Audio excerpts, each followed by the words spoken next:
Hello fitness family, welcome to my channel Rawat fitness zone. आज की video में हम बात करेंगे क्लास 11th के चैप्टर नंबर 6 में दो टॉपिक रह गए थे। उसमें से हम टाइप्स ऑफ एडवेंचर स्पोर्ट्स जो टॉपिक है उसके बारे में बात करेंगे। ठीक है, तो जल्दी से बढ़ते आगे। तो सबसे पहले आप ये जानो कि एडवेंचरस स्पोर्ट होता क्या है। तो एडवेंचर स्पोर्ट्स ऐसे स्पोर्ट्स होते हैं जिनमें थ्रिल होता है, एक्साइटमेंट होती है, इन्जॉयमेंट होता है, डिफ़िकल्टी होती है। ठीक है, इनमें हमें खुद से नहीं बल्कि नेचर से compete करना होता है, किसी कॉम्पिटिटर से नहीं बल्कि नेचर के साथ compete करना होता है। और ये रिस्क टेकिंग स्पोर्ट होते हैं। ठीक है, तो इन्हीं को हम एडवेंचरस स्पोर्ट कहेंगे। अब टाइप्स के बारे में अगर हम बात करें तो बहुत सारे एडवेंचर स्पोर्ट्स होते हैं, लेकिन सीबीएसई ने कुछ ही टाइप्स दिए हैं सिलेबस में, तो सिर्फ हमें वही कवर करने हैं क्योंकि एक्स्ट्रा नहीं पढ़ना है। बिकॉज हमें हार्ड स्टडी नहीं करनी है, स्मार्ट स्टडी करनी है। ठीक है, तो पहला जो स्पोर्ट है वो है रॉक क्लाइंबिंग। ठीक है,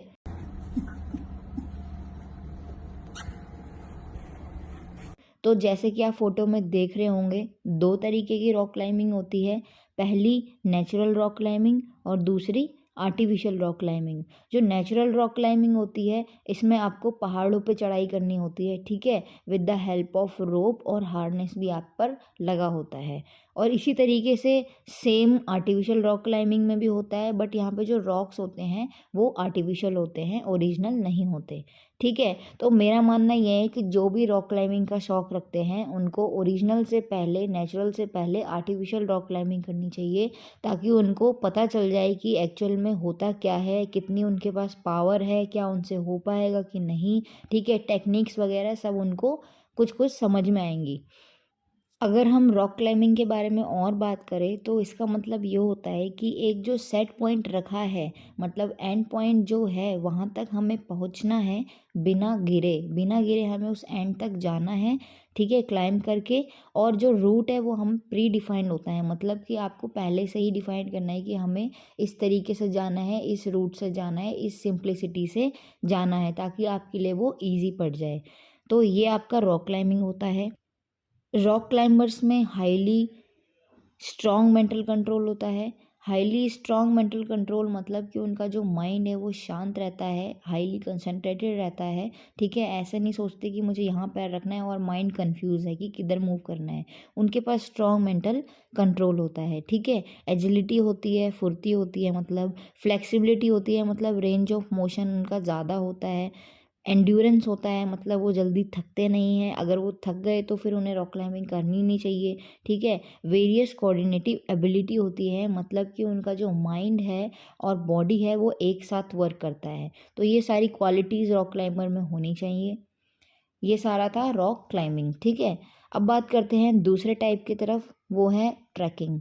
ट्रैकिंग एक लॉन्ग डिफ़िकल्ट रूट है जो कवर होता है पैदल चल के। ठीक है, माउंटेन्स पर काफ़ी डिस्टेंस तक हमें पैदल चलना होता है।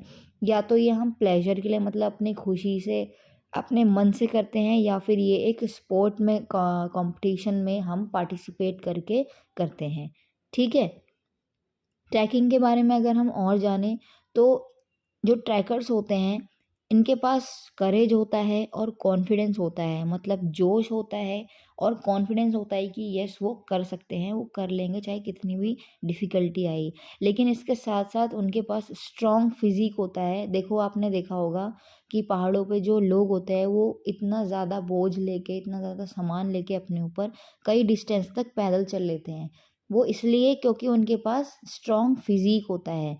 देखो, स्ट्रॉन्ग फिजिक का मतलब ये नहीं है कि आप जिम जाओ और मस्कुलर बॉडी बनाओ। यस, स्ट्रेंथ आती है, लेकिन अगर तुम ट्रैकिंग कर रहे हो और तुम जल्दी थक जा रहे हो, अपना जो सामान है उसे लेकर ज़्यादा देर तक नहीं चल पा रहे, तो क्या स्ट्रॉन्ग फिजिक, राइट। तो स्ट्रॉन्ग फिजिक का मतलब है कि आपको ट्रैकिंग करते समय अपने ऊपर जो सामान है उसे लेना है और काफ़ी डिस्टेंस तक बिना रुके चलते रहना है। ठीक है, बिना थके। दूसरी बात करें तो कार्डियोवास्कुलर सिस्टम इम्प्रूव करता है ट्रैकिंग, और जनरल हेल्थ कंडीशन भी। मतलब कि जब हम वॉक करते हैं तो हमारा सिर्फ हैंड या लेग्स ही इन्वॉल्व नहीं होते, हमारी ओवरऑल बॉडी उसमें इन्वॉल्व होती है। और स्पेशली कार्डियोवास्कुलर सिस्टम, जिसमें हमारा ब्लड जो है वो अच्छे से पंप होता है और पूरे बॉडी में सर्कुलेट होता है, जिससे हमारी जनरल हेल्थ भी यानी कि हमारी जो नॉर्मल हेल्थ कंडीशन है वो भी बेहतर होती है। ठीक है, आई होप ट्रैकिंग अच्छे से समझ आ गया होगा। नेक्स्ट है रिवर राफ्टिंग। रिवर राफ्टिंग एक रिवर जर्नी होती है जो हम एक राफ्ट पे करते हैं या फिर बोट पे करते हैं, जो इन्फ्लेटेबल मटेरियल से बनी होती है। इन्फ्लेटेबल मटेरियल मतलब जो पानी में डूबते नहीं हैं, जो ब्लो होती है। तो ये एक रिवर जर्नी होती है, हमें राफ्ट के ऊपर काफ़ी लंबे समय तक रिवर में इंजॉय करना होता है उसके ऊपर बैठ के। तो ये हमारा रिवर राफ्टिंग होता है। ठीक है, अब बात करते हैं माउंटेनियरिंग की। तो माउंटेनियरिंग एक कॉम्बिनेशन है क्लाइंबिंग और हाइकिंग का माउंटेन्स पर, मतलब इसमें हमें चढ़ाई भी करनी होती है और इसमें हमें पैदल भी चलना होता है। ठीक है, तो माउंटेनियरिंग बहुत ही अच्छा स्पोर्ट है। माउंटेनियरिंग से मुझे एक बहुत ही ज़्यादा इंस्पिरेशनल स्टोरी याद आती है, वो है अरुणिमा सिन्हा। भाई उनकी स्टोरी इतनी ज़्यादा इंस्पिरेशनल है। उनको कुछ गुंडों ने ट्रेन से फेंक दिया था बाहर, जिससे उनका जो पैर है वो कट गया था, लेकिन उसके बाद भी उन्होंने स्पोर्ट ये कंटिन्यू किया। उन्होंने चुना ये माउंटेनियरिंग और उन्होंने माउंट एवरेस्ट को सबमिट किया। तो ये बहुत ही ज़्यादा इंस्पिरेशनल स्टोरी है उनकी। मैं तो बहुत ही ज़्यादा इफ़ेक्ट होती हूँ उनसे। आप भी मुझे बताएंगे कोई ऐसा इंस्पिरेशनल पर्सन है आपकी लाइफ में, तो आप उसे कमेंट बॉक्स में ज़रूर बताएं। ठीक है, तो माउंटेनियरिंग का मतलब होता है कि इसमें आपको बर्फीले पहाड़ या नॉर्मल जो नॉन आइसी पहाड़ होते हैं उस पर आपको चढ़ाई करनी होती है, काफ़ी देर तक लंबे समय तक चलना होता है। ठीक है, और एंड पॉइंट तक आपको सबमिट करना होता है। तो ये आपका माउंटेनियरिंग होता है। ठीक है, अब बात करते हैं सर्फिंग की। देखो सर्फिंग एक बहुत ही ज़्यादा एक्साइटिंग वाटर स्पोर्ट है। इसमें क्या होता है कि जो पर्सन है वो समुद्र की लहरों की जो है वो राइड लेता है बाय यूजिंग अ बोर्ड। ठीक है, और यूजुअली ये ओशंस में होता है क्योंकि वहीं पर ही हमें वेव्स देखने को मिलती हैं। नॉर्मल पानी में कहाँ वेव्स आती हैं, राइट? तो ओशन में ही वेव्स होती हैं और वेव्स पर ही ये सर्फिंग करी जाती है। तो बेसिकली हमें इसमें मछली बनना है। क्या बनना है? मछली।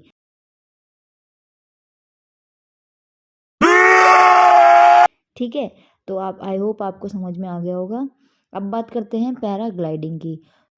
लेकर दिए भाई, भाई लैंड करा दे बस भाई मेरे, मैं माता चोद हूँ जो इसमें आया हूँ। तो पैराग्लाइडिंग एक रिक्रिएशनल और कॉम्पिटिटिव एडवेंचर स्पोर्ट है फॉर पैराग्लाइडर्स के लिए। ठीक है, ये एक मनोरंजित और कंपटीशन यानी कि इस स्पोर्ट में कंपटीशन भी होता है। ठीक है, इसमें क्या होता है, पैराग्लाइडर्स को हवा में उड़ना होता है। मतलब इसमें अब हमने सर्फिंग में मछली बन लिया, अब हमें क्या बनना है? चिड़िया बनना है।